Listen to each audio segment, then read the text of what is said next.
Welcome to Life on Life's Terms, episode 49. On this episode, we're going to get into fitness and diet with the famous and amazing Kettle Bell Keith. But before we get into that, I need to pay some of my bills.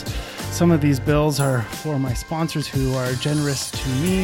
If you have any Canadian will, law, estate, or media issues, please Google Liam at Connolly Law or Liam Connolly at Connolly Law. If you have any issues in regards to counseling or addictions counseling, please Google Adaras. You can get the infamous Chris Suchit, who's been on the show many times, and he will Skype you in reasonable rates. As well, there is a Legion Legacy Cup fundraiser for our friends down at Southside Boxing Legion down in Leduc. This is happening on November 17th, 2018. Dinner starts at 7 and the event is at 8. If you have any questions, please email LLC2018tickets at legionboxing.com and they will be happy to answer any of your questions. So how's your afternoon so far, Keith? Thanks for letting me pay my bills. No problem. It's been great. Thanks. Yeah. It's been a little bit for us to connect, you know, but I think that's just what happens when everybody's busy. Right. So how was the ride today? I think you had a little bit of a trip into the city. Was it good? Highways were nice and clear? Yeah, smooth sailing. Excellent. Yeah. So let's get into a little bit. We didn't really ram this episode at all, but you and I off the air were talking about workouts. I'm pretty well versed in your YouTube videos so far. And I'll say this: anybody out there who has size issues, I will say that I'm obese. That's exactly the medical term that I have. I just don't need any bad negative vibes coming my way from people out there. So I am obese, but these workouts have changed my kettlebell regimen for sure. The way that you're showing cleans have totally changed the way that I'm doing cleans now. Before, I was actually kind of disrupting myself. I was hurting myself when I was working out. So I would say that if you haven't seen these videos, you need to Google or YouTube Kettle Bell Keith because it will change your life. I know that they were done a little while ago, those videos, but they're still relevant to today. And so let's talk about that. You have a kettlebell program in the morning, right? Throughout the weeks? Right. Well, like you said, we didn't actually talk before this. Yeah. I don't think you have my masterpieces. No, I don't. Volume 1, 2, and 3. No, I don't. I will get those to you because those are going to be the tools that we use to transform your body. Shit. Now, the videos on YouTube are just the very tip of the iceberg. Those are the basics that you need to perform these videos that I created. And in fact, these videos have become so popular due largely in part because of Joe Rogan's endorsement. Yeah. I was on his podcast a while ago. Yeah. Because he liked my video. Yeah. Yeah. So you don't have those videos. I don't have those videos yet. Get them to you. I'm looking forward to it. And actually, next time I'm up in Edmonton, I will bring you appropriately sized kettlebells because a lot of times I find guys that have a lot of strength are using too light of a kettlebell. Well, like right now I'm using 20 pounds. That's too light for you. Yeah. Yeah. So I'm using 20 pounds and I'm using only one side right now. I don't have double. Yeah.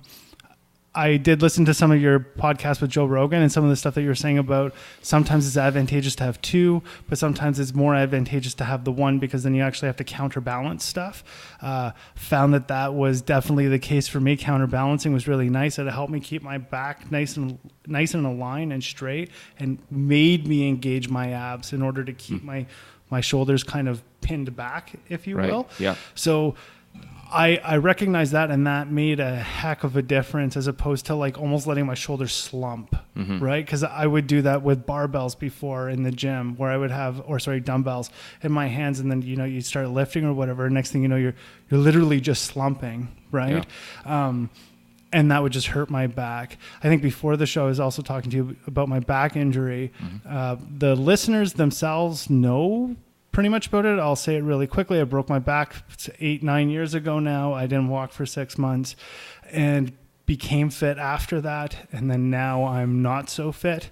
So truth be told, I was 360 6 months ago. I'm down to 275 right now, and the goal is 180 with being able to maintain, without having to go hard like I have been, to a degree where like I just can't maintain working out like a boxer every day.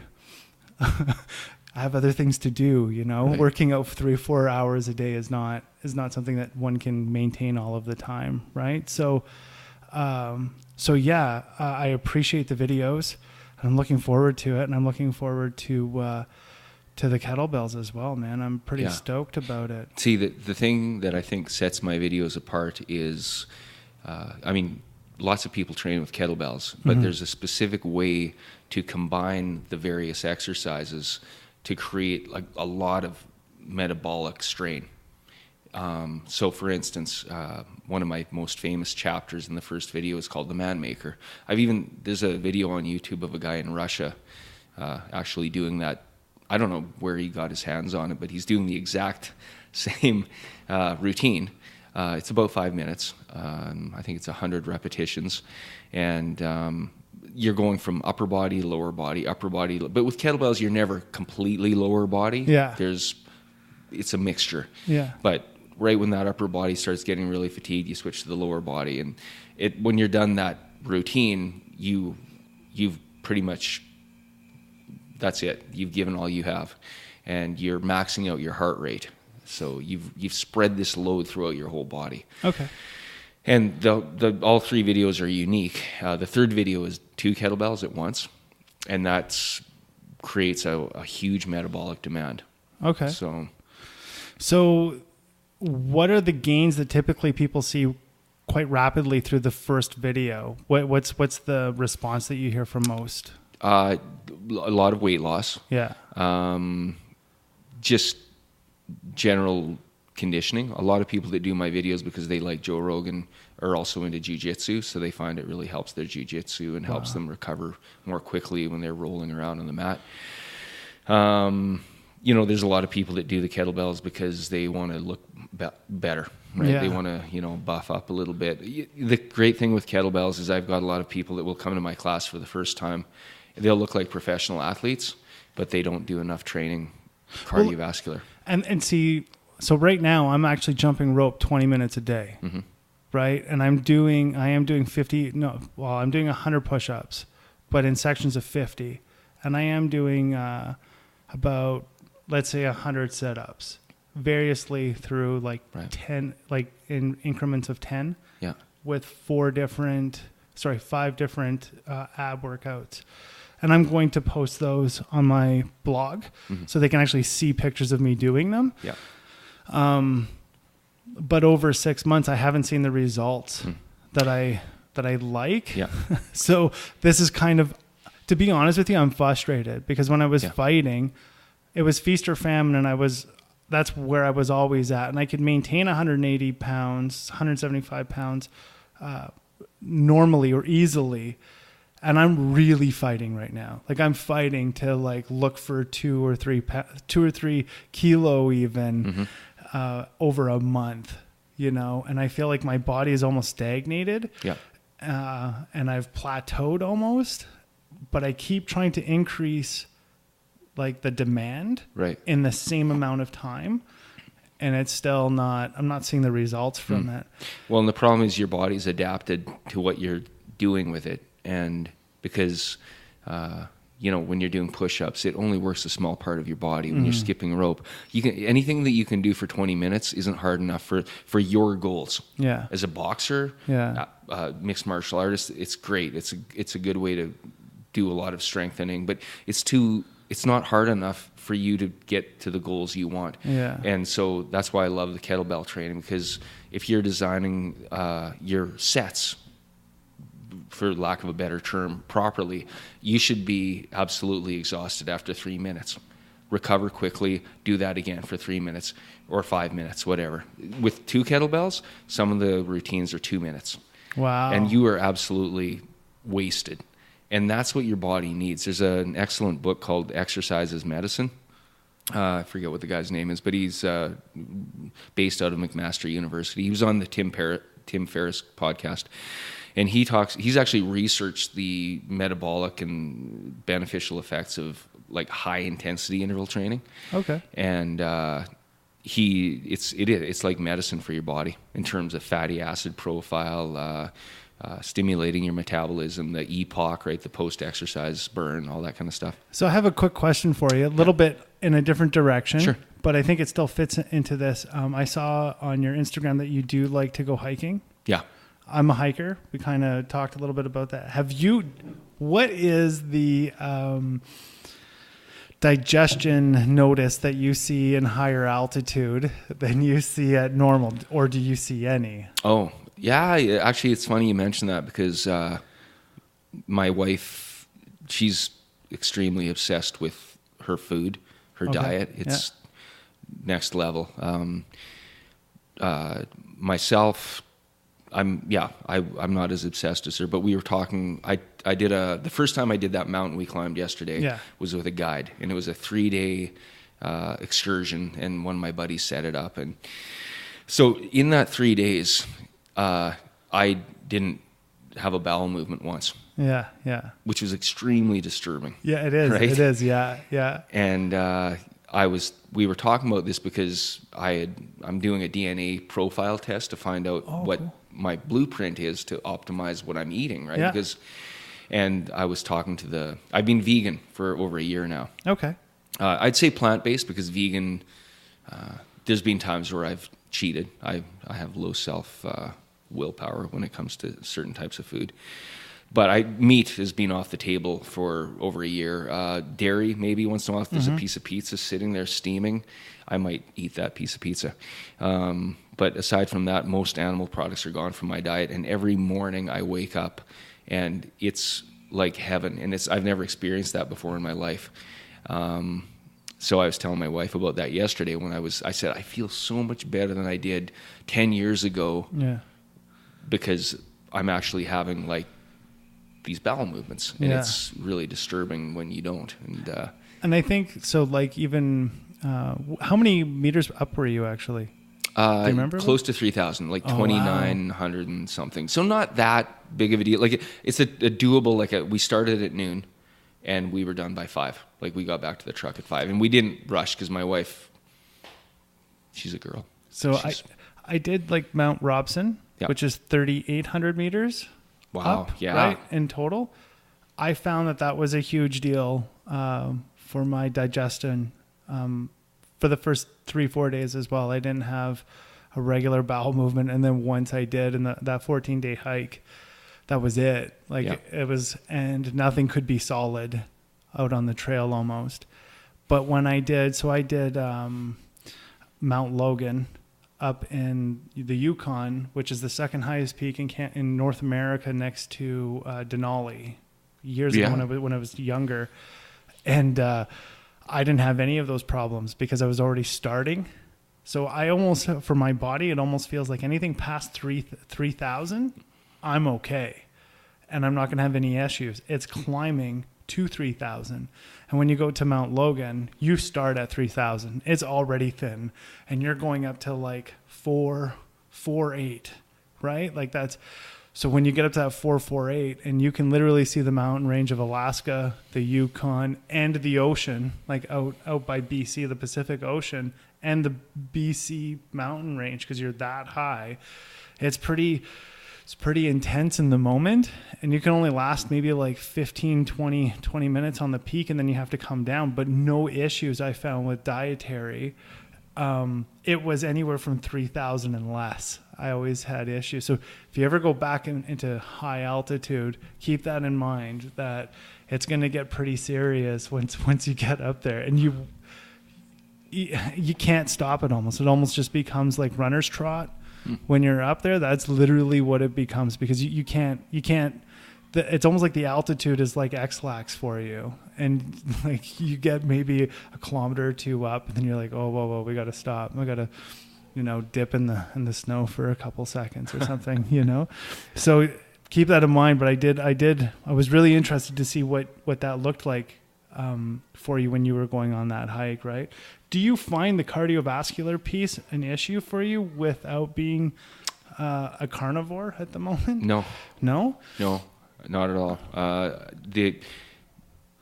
The biggest benefit I've noticed is the bowel movements, which I think is a really important thing.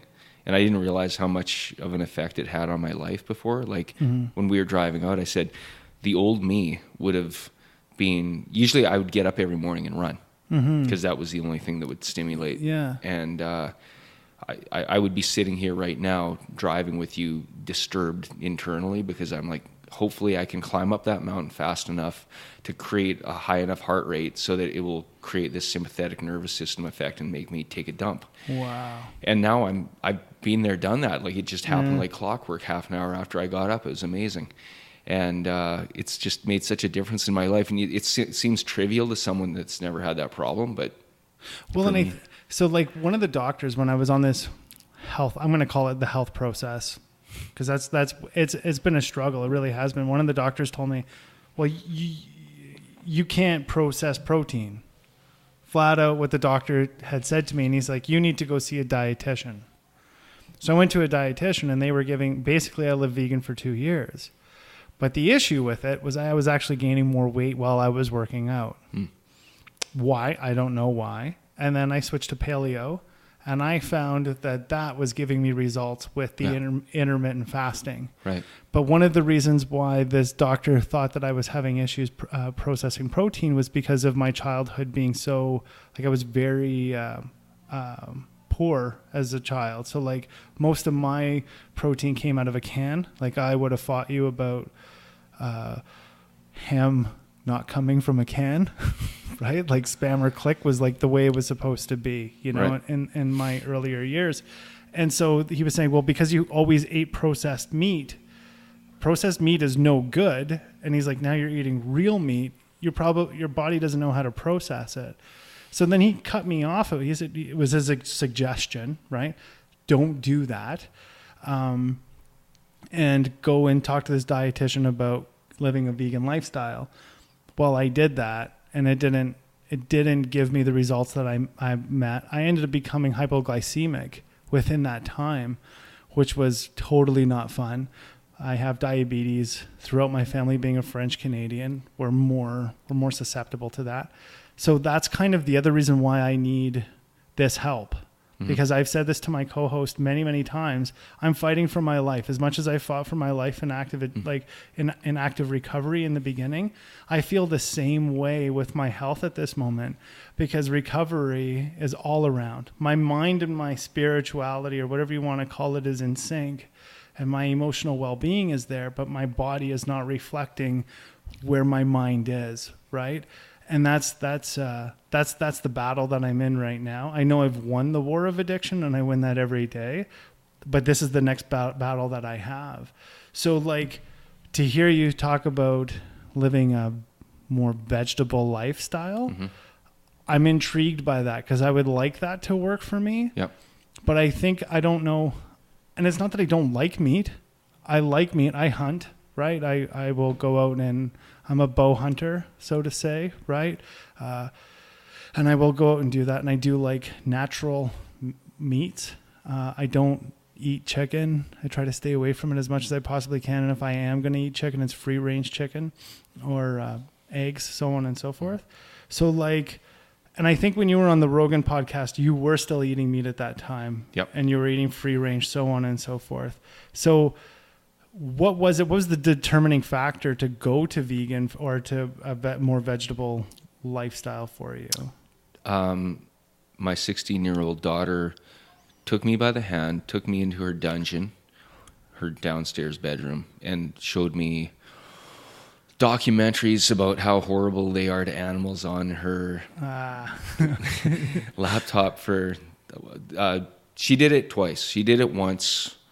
1 year, right before I hit my first mini midlife crisis. And I could see where she was coming from, and it would mean a lot for me to support her in that.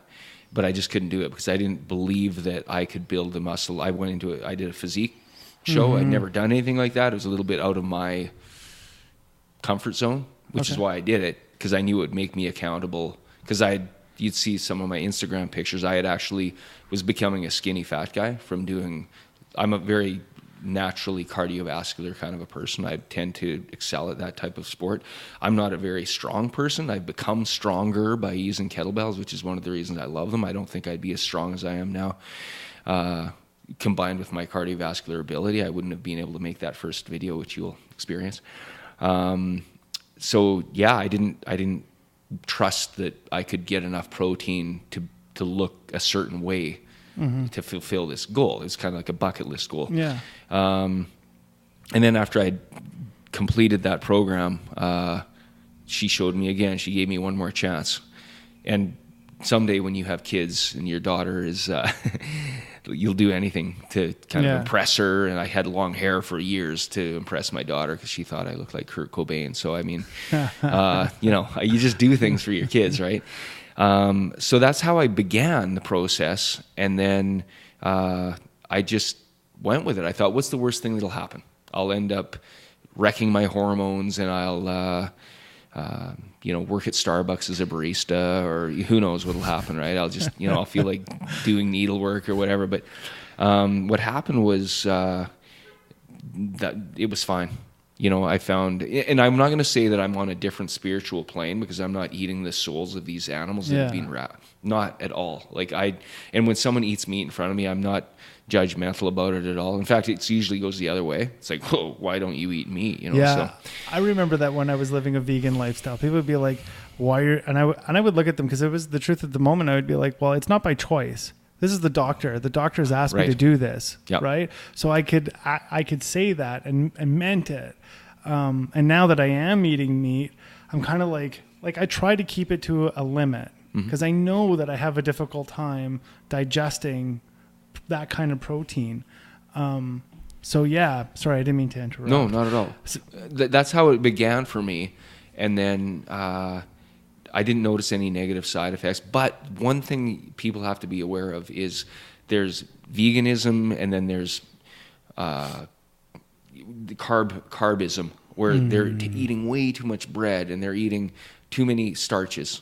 And so my wife being obsessed by food and everything like that, I'm fortunate I have access to lots of cooked vegetables and raw vegetables. And so I try to fill myself up as much as I can with vegetables, and then I earn my carbs.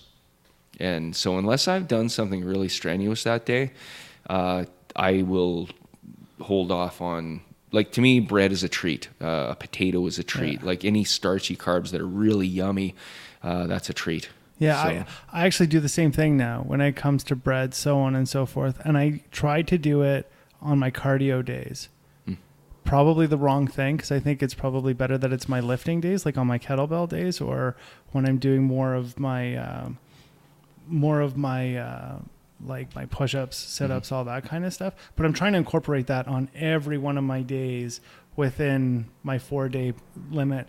Let me ask you this, because I know we had talked about my rotation being 4 and 3, and those 3 days off, 2 being active recovery and 1 not being. What would you consider? I guess you can't. It's not fair to say if that's a good ratio, because you haven't seen my workout per se. But do you think that that's a fair way of looking at it? I don't love it. To me, you want to structure your program so that you can take advantage of every single day of increasing that metabolism slightly, and having an imprint on your body and telling your body, no, you're not going to be this way anymore. You're going to be this way. Okay. But you can't go balls out and 4 hours a day and survive unless you're taking drugs. Yeah. So you have to structure it in an intelligent way. And for someone like you, you're like a blank slate to me. I would love to, because you can't just rely on kettlebells. Yeah. We need to get you doing some heavy lifting. Yeah. Because your body's going to respond to the tonnage, the amount of load that you're putting on it. And that's repetitions times weight. If you're doing a bunch of body weight exercises, that's good for guys that are already skinny. They're going to get really strong and they're going to be happy with their results. But if you want to transform your look, you need to put your body under a lot of load. And it doesn't have to be. So what I've been doing lately is once a week I do my Wednesday morning kettlebell class, which is a polar opposite of my Saturday afternoon epic ultimate full body workout, which is kind of stupid, maybe.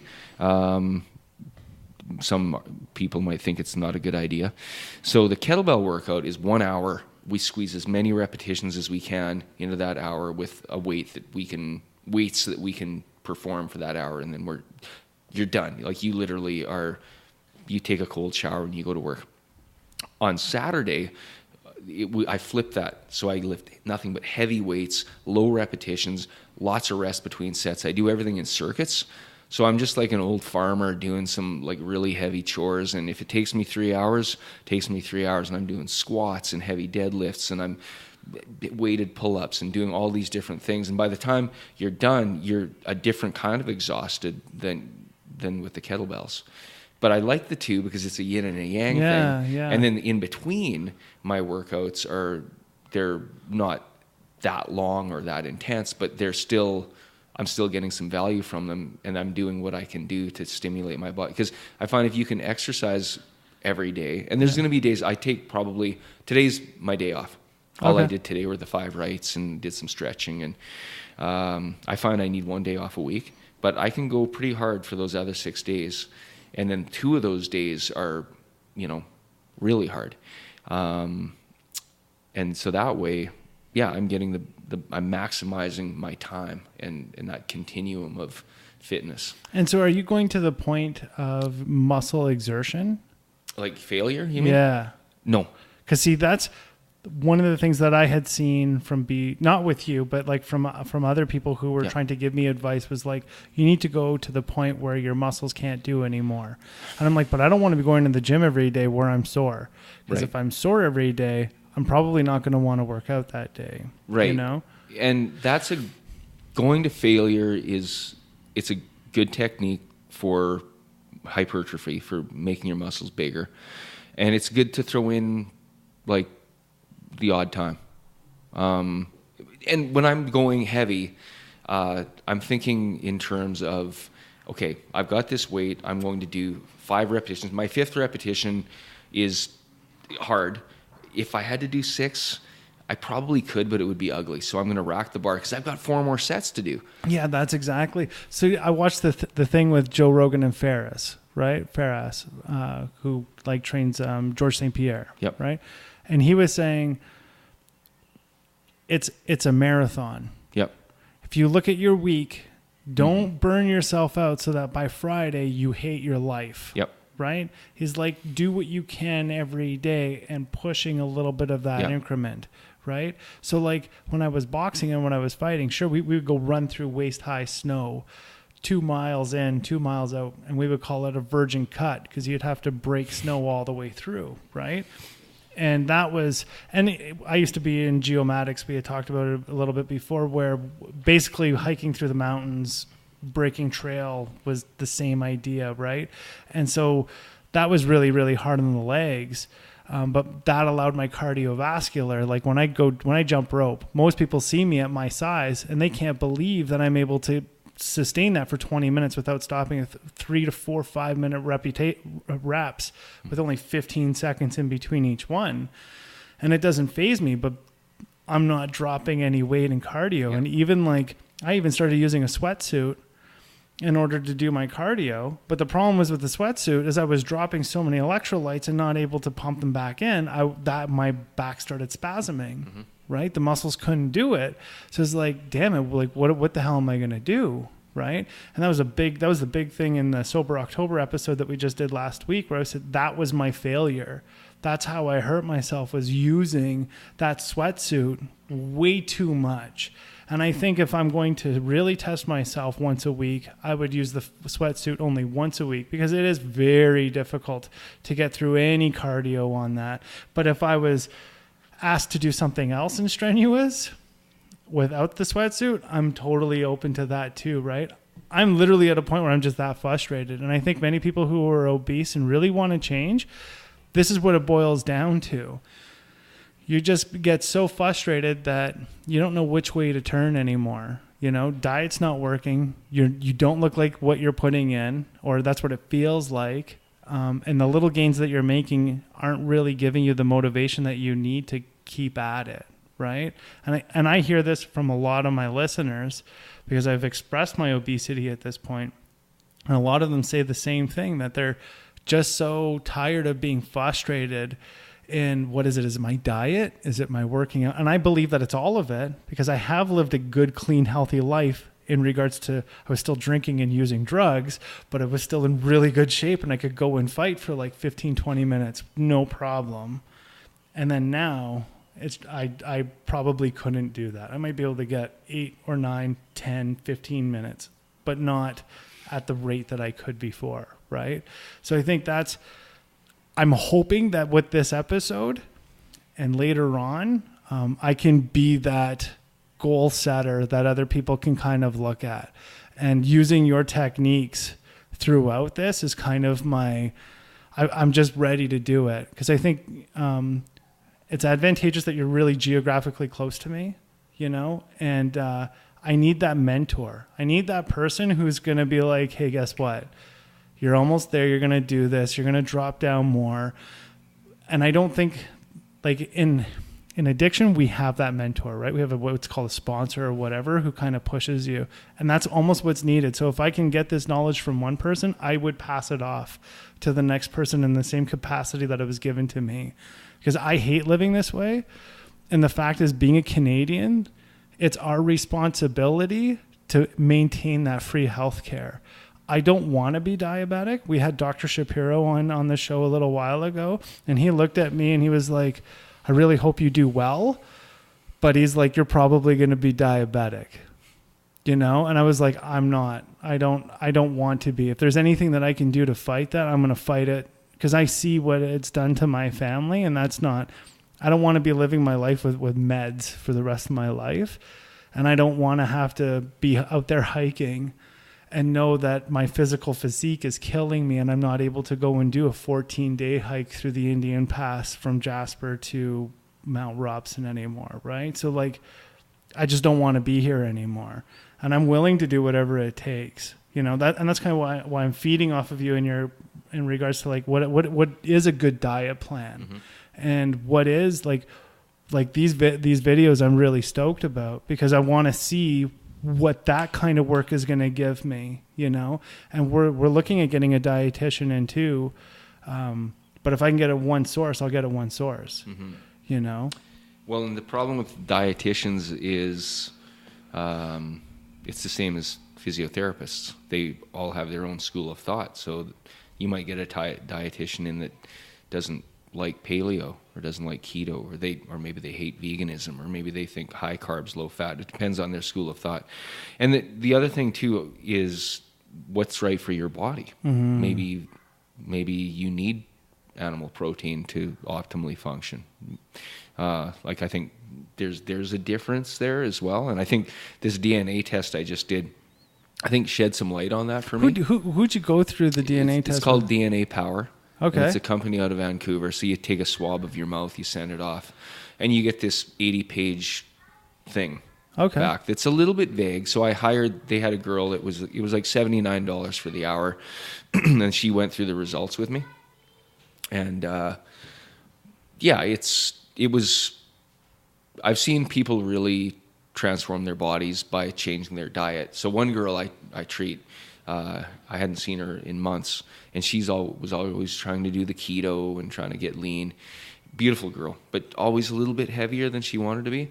And I saw her 4 months later after she was telling me about this DNA Power, and I'm like, didn't recognize her, like laying face down on the table. I'm like, wow. And she looked genetically different. And she said that they told her that she's more of a high carb, low fat, low protein kind of a metabolism. Shit. So she switched her diet to that, eliminated the foods that were, not compatible with her blueprint. And she said, as long as I eat that way, I can eat as much as I want. I feel great. And I'm losing weight like crazy. I hardly even work out anymore. And she was an obsessive compulsive worker outer. I have wasted so much time trying to figure out what diet works for me. And that's exactly how I feel about it. I've wasted so much time going from vegetarian to vegan to this paleo piece. And I feel like the paleo piece is the closest thing that I've got to something where I feel healthy. And the intermittent fasting, because I enjoy one big meal. I don't like trying to eat. It doesn't fit with my lifestyle. I do like that Warriors diet. That's really, that fits for my lifestyle. I will eat eggs first thing after I work. And I like being fasted in cardio. I do not like eating before cardio. I'm like, oh my God, I hate skipping right now. I feel so fat, right? So I have found those things out for sure. And I like the intermittent fasting. I would keep that. But if this thing will give me the keys to what it is that I actually need in dialing it in, I'm ready to do it. I'll probably get the contact information off of you afterwards and do that, because I'm just tired of wasting the time. And that, again, is a lot of the listeners say the same thing, like, where do I start? And I've probably read 10, 15 books on diets. They're all the same, really, at the end of the day. I mean, they're not varying anything. They're not telling you specifically what to eat. It's always going to be a restriction. You know what I mean? Restrictive diet of some sort. It's never going to be like the world is your oyster and, you know.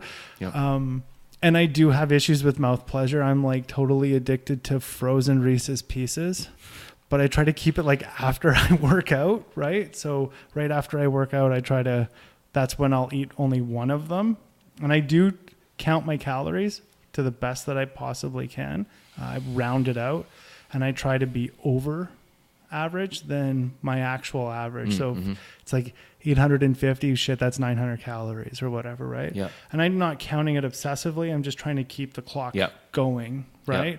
I used to write it out when I was fighting, right? We'd write it out, and then right before cut time, you just drop it all, right? And that was not fun. Like that's so not fun doing that. So what's the lightest you've ever been? 175 walking 175. around. So you want to get down to 185. So if you were at 175 as a fully grown adult, 185 should be an achievable goal. And I'm 5'11". Yeah. So like BMI wise, that's supposed to be what it's supposed to be. About 85 kilo for Canadians. Yeah. Right? The only reason I ask is I get a lot of people hitting me up on Instagram, which I love. Yeah. You know, Keith, this is my goal. I want to get down to here. Well, send me a picture. Like, what do you look like? You know, it's what's the lightest you've ever been as an adult? You know, and a lot of these guys are bigger boned people. I'm like, oh, you know, your expectations might be like that might not be healthy for you. You might not be able to get down to that weight. For you, if you've been there already, that would be an achievable goal. Yeah, and it wasn't bulky. You know what I mean? No, like, it couldn't be for fighting. Like the majority of my life, I've been 235, 240. So when I started fighting at 175, I was rocking people. Yeah. Because they just couldn't deal with my muscle. Yeah. Right? Like my muscles, even right now, I've been carrying around 360 pounds. About a year prior to me dropping this last 70 pounds. Yep. And so for me to push, like if I start pushing weight with my legs, I can rack easily and do a full set, and it doesn't bother my legs at all. My knees kind of feel a little squishy afterwards, because... How old are you? So I'm 34. Okay. Might need to fix you too. I might need to do a little bit of work on you and fix a few things. So knees get a little squishy if it's too much weight, but jumping rope, no problems. Yeah. See, the problem with jumping rope for you is you're too efficient at it. You're too good at it. Yeah. If I was to jump rope for 20 minutes, you'd probably have to send me out in a stretcher because I'm not good at it. I work out with some guys at the House of Pain in Lacombe. Yeah. And love these guys, right? Yeah. He's actually converted a shop in he owns a concrete plant and landscaping company, all this. Great guy. He's the boss on our hockey team. Yeah. everywhere you touch in this house of pain is disgusting. Do not wear anything white in the house of pain. It's an industrial place, which is what I love about it, because my gym is very clean, and it's like, it used to be in a really cool garage setting, but my wife made me move it. So now it's in the living room. So I sit down on the couch between sets, but, so I'm really pampered. Hey, I mean, awesome. It's so bad. And it's hard for me, because I like, some of the best gyms I've been in are disgusting, right? Yeah. You just get in there and do it. But I can get into that mindset now with my, fancy home gym. So anyway, what was I talking about? I lost track. Anyway, we do 100 skips between sets. Yeah. I can do 100 skips, no problem. Like, it's not a big deal. But I think if I kept going, I think 100 skips might take a minute. Yeah. If I was to keep going, because I'm just not good at it, right? And Dan John, who's pretty much a legendary strength and conditioning coach in the States, who would be famous if he looked the part, but he just looks like an old fat guy. Yeah. But he's got records in discus in the U.S. But I love his books. I will hook you up with some of his books. He's just so easy to read, and everything he says is very sensible, and it goes with my belief system and what I've seen work for me and for other people. Everyone that I've taken under my wing that's worked out with me in my home gym has seen amazing gains. And it's not because I'm a genius or anything. It's just that I've loved working out since I was 12. You know what? In the same capacity, I'll empathize, and I can empathize in this regard, is that, so when it comes to recovering an addict, okay, I'm really good at it, right? I've said the number before on the podcast, and I'll say it again. When I do a big book study, which is 3 days for a guy to run through a set of steps with AA, I can run 10 guys, and all 10 guys won't relapse over those 3 days, and they will be recovered for a minimum of a year, provided they continue that. So that's actually long-term recovery, right? And the reason why it works out so well is because you actually love what you're doing. And I've done the research in addiction and why this life is much better to live, with an abstinence of drugs and alcohol. I recognize that I'll never be normal. And I'm starting to recognize with my obesity, I will never be normal in regards to my health either, in the context that I'm probably likely to slip. So once I get to that place, I need to be that disciplined and rigid again. Because when I was at 175, I never wanted to be where I am again. And here I am, even grossly more than what I was, right? Mm-hmm. So I'm almost looking at it in the same capacity that I do not want to slip again. And I want to be able to live a life that's maintainable, and being able to have that easy kind of, or if you could say easy, but it just becomes that routine where this is what you do because this is what you do. Yep. Because when I was serving, we're doing geomatic. When I was a geomatic engineer, we'd sling a 20-pound sledgehammer all day long, driving in 3 to 4 meters worth of steel into the ground, whether it be rock or whatever it was. Yep. And that's what you did all day long.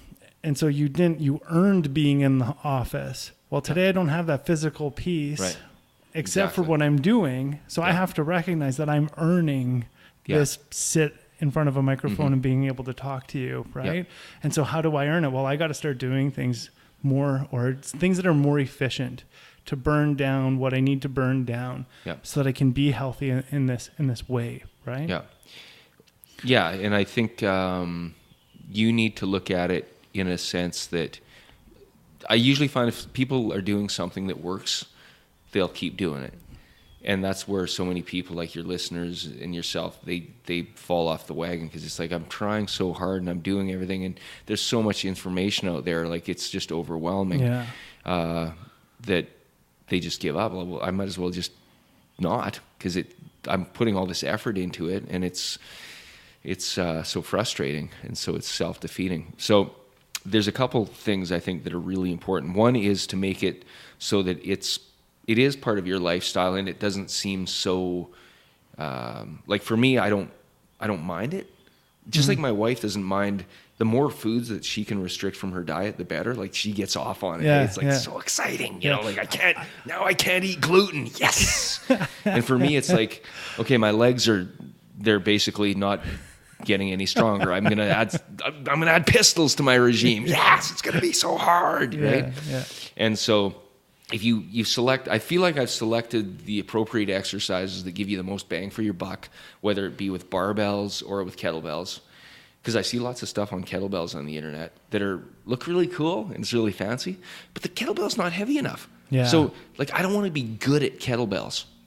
For the sake of, I want to select a kettlebell that's so heavy that every rep I have to tense my abs and I have to tense my grip and I have to focus and I'm going to be dead at the end of 1 or 2 minutes. I don't care if I look like I'm sweating and I'm screaming and I'm doing all this stuff in the privacy of my own home. I have a purpose. I have an end goal. And a lot of these things, they're just doing things to do it. And a lot of it's people like to be in groups. Like I've been, once in a while I'll dabble with Orange Theory. Oh yeah. Which I think is great. It's a fantastic program. But it's like a lot of programs that are very popular to like a wide range of people. It's not specific enough to get you to the level most people want. A lot of people have lost weight because they go there every day and they work out for an hour. But if you want to get to that next level where I think you want to get to, and then to the level where you can help other people get to that level, you need more than half an hour of interval cardio on a treadmill and a rower, and you need more than half an hour of kind of like isolation type stuff, right? And I think that's where, that's what I love about kettlebells. It's just, I keep coming back to it because I've been doing it since 2002, and part of it is I'm lucky in the sense that I have low serotonin. I don't know if you ever heard of a Dutch test. No. Dried urine, testosterone, and cortisol hormone test. And my wife, like I said, she's extremely proactive with our family's health.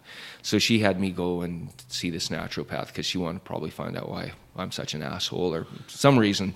Or maybe she just wanted to make sure that I'm as healthy as I can be. Yeah. And so basically you pee on these strips of paper throughout the day, first thing in the morning, couple hours later, because it's a lot more accurate than a blood test. A lot of guys my age are starting to take testosterone replacement therapy because they're low energy and so they'll go to the doctor and they'll say, "Oh, doc, I don't feel like having sex anymore, and I don't feel like working out, and I've got a big spare tire." And the doctor will do a blood test, and it might be right after the guy was stopped at a red light, or after his wife gave him hell, or something. Mm-hmm. And so his testosterone is going to be rock bottom because it fluctuates throughout the day. It should be higher in the morning. Yeah. So if you don't do this testosterone test in the morning, it might show abnormally low. Yeah. Well, yeah, it's so inaccurate. So a lot of these guys are putting gels on themselves and taking injections. And short term, great. Like, I get it. Like, you feel like a million. You're basically on legal steroids. Yeah. So of course you're going to feel better. But the side effects are, say bye to your prostate. This is funny because personally I've been talking about TRT. I'm too young. I'm too young for TRT. Yeah. Oh, but if you go to the doctor, no problem. Even in Canada, right? Like that's wow, man. It's that's the thing. So crazy. Because the medical system's attitude is, what are the side effects and do they outweigh the benefits? And for TRT, the short-term side effects way outweigh the short-term detriments. That's crazy. In my opinion, that's pretty crazy. Yeah. That's because when I was coming off of heroin, so I was a IV user, right, with heroin. So I'd use cocaine to wake up and heroin to go to bed, right, when I was in active use. It took me a long time to have sexual activity in recovery because my body was like, fuck you. Right. Literally. Right. It was like, fuck you. You're that's not happening. Like, you totally overloaded your synapses and your dopamine level. We don't give a shit what an orgasm is going to do for you. It means nothing. Kenny and I, my co-host, we actually did an episode called Sober Sex. I have a psychologist coming in later on to talk about behavioral sexual therapy. But it's funny that you're talking about this because I am more along the line that it's a physical thing. So I discerned for the priesthood for a little while in the Catholic faith. And of course I had to observe vows. So I was chastity for like 2 years. And then I got into a relationship with a significant other just recently. And of course their physical activity is going to happen. And I couldn't perform in the beginning. And the reason for it was because, well, you don't use it, you lose it, right? Kettlebells fixed it. It was the thrusts, the pelvic thrust with the kettlebell, done. I was good to go that night. You know what I mean? Like it worked that quickly because all it needed to do was the prostate gland needed to feel some sort of pressure in order to excrete testosterone. Done deal. And it saved my sexual activity right from that moment. So I'm always the guy, like, one hand, is it sexual behaviors or is it a physical issue? And you told me to like call you on something that didn't sound quite right. Yeah. So now your prostate gland produces semen. Okay. Okay. So like it produces the fluid that, okay, your testosterone is not produced in that. What you did though, you did probably some high intensity exercise that day with doing the thrusts and everything. Yeah. And you actually triggered that. Your DNA said, holy shit, we're doing high intensity exercise. Whoa, we better get some testosterone going here because this guy's going to make us do some heavy lifting. Holy shit. Yeah. And so that's probably effective. That's why I love kettlebells. It's kept my hormones in check. And so that's when I did get the results from this test and I went and sat down with a naturopath. He was looking at his sheets of paper and he said, you know, Keith, he really boosted my ego. He was like, you know, your testosterone would be normal for a guy in his early 30s. And you can see it throughout the day. And I'm much older than my early 30s. And he says, probably because you lift weights, you have low body fat levels. So good for you. Like, that's really unusual for a guy your age, and that's fantastic. And your cortisol levels are low in the morning. Do you feel like shit in the morning? I'm like, yeah, I do. He goes, yeah, you know, that's something you're going to have to work on. You eat at night? I said, yeah, a little bit. He goes, yeah, quit doing that. You know, like, start getting up earlier. You're getting up too late, so you're missing that cortisol spike, stuff like that. So I've corrected that. Now I wake up at 5 a.m. and I'm like, I actually feel pretty good. I never thought that would happen. Huh. But it also tests other hormones. And he got to the bottom. He goes, I've got some bad news, though. Your serotonin levels are really low. And like unusually low, clinically low. And he says, are you kind of aware of this? And I said, yeah, I am. I think that's why I've adopted this lifestyle of like going for that rush of endorphins and serotonin and dopamine naturally, because I can't get it any better way. Like, you know, I've tried various drugs. I mean, I grew up in the 90s, right? Yeah. Or I was in my 20s. I was in my 90s. Yeah. But they all had consequences, and that I didn't want to deal with, because I could always get the best rush from intense exercise. So, you know, when I was in university, I'd ride my exercise bike furiously before I'd go out on Friday night, so I'd be more sociable, and I'd be like, oh, wow. You know, because I've always had low serotonin. I was like a bitchy little kid, and I was like always miserable, and my dad, thank God he got me that gym when I was 12, you know? So I think I realized, wow, like exercise has a huge, powerful effect on me. So I almost have an unfair advantage over a lot of people, because a lot of people, like my wife, they have just normal serotonin levels. Actually, you know, you saying that, what I'm reflecting on is earlier this morning, it was one of those mornings where you wake up and like everything was all uphill. Yeah. You know, that's what I was having this morning. And my significant other was with me on the phone and she said, Justin, you need to go work out. Yeah. You're kind of an asshole right now, and you need to go and get some minutes in, right? As soon as I did it, fine. Yeah. I was completely fine. Yeah. I've said it a couple times on Instagram too, where I would rather work out before my coffee. Coffee doesn't give me that perk. No. The working out gives me that perk. You know, I can't say that I have a low serotonin level. I could say, though, statistically speaking, from addiction, we do. Because we screw that up by using crystal meth or whatever we're using, right? So like, I don't know that for sure, but I'm willing to go and find out to see if it is an issue. Actually, at the U of A, I'm going to be doing a brain scan. I did a brain scan in my second year of sobriety, and now that I'm past 5 years now, they want to do another brain scan to see because they don't get to see so many of us make 5 years, to see how much my brain has repaired itself, right? Yep.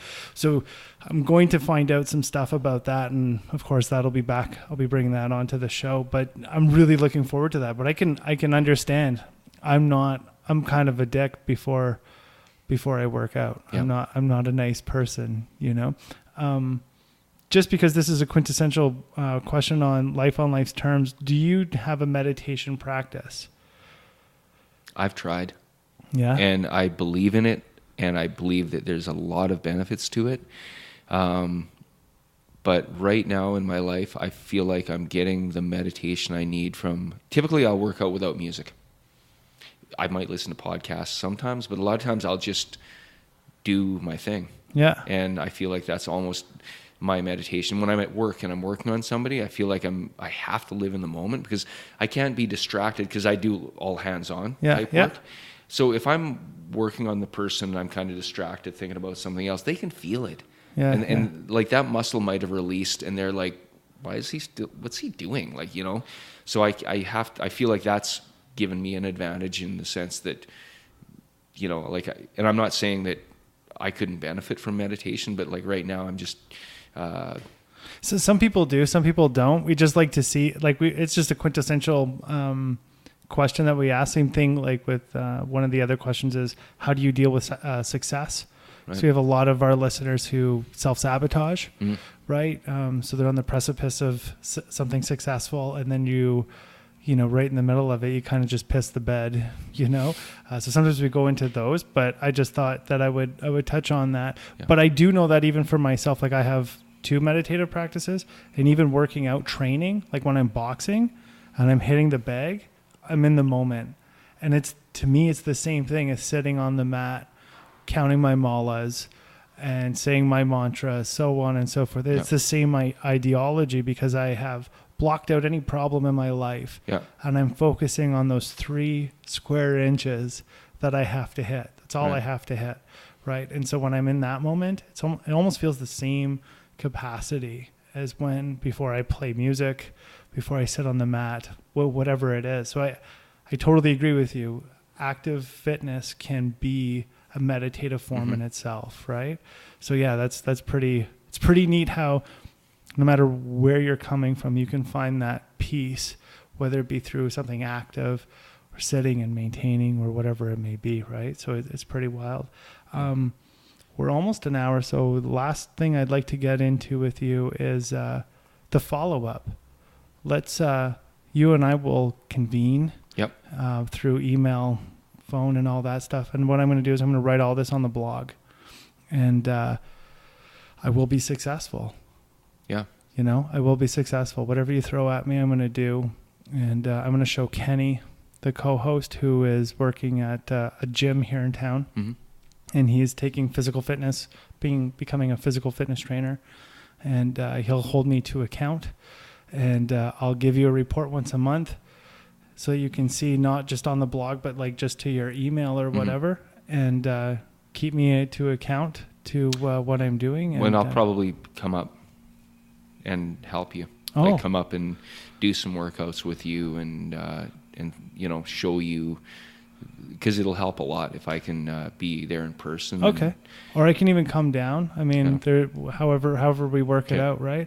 Because like I said, I'm utterly done. I'm done with being like this. I'm just tired of it, and I thank you very much for giving me this opportunity, because I think me and others need it, and this is a good niche, I think, in order to be able to show that we can do this all together as a team. Right. And I understand that it's very individual, but I'm like from person to person to a degree. It is. We're all anatomically very similar, physiologically very similar.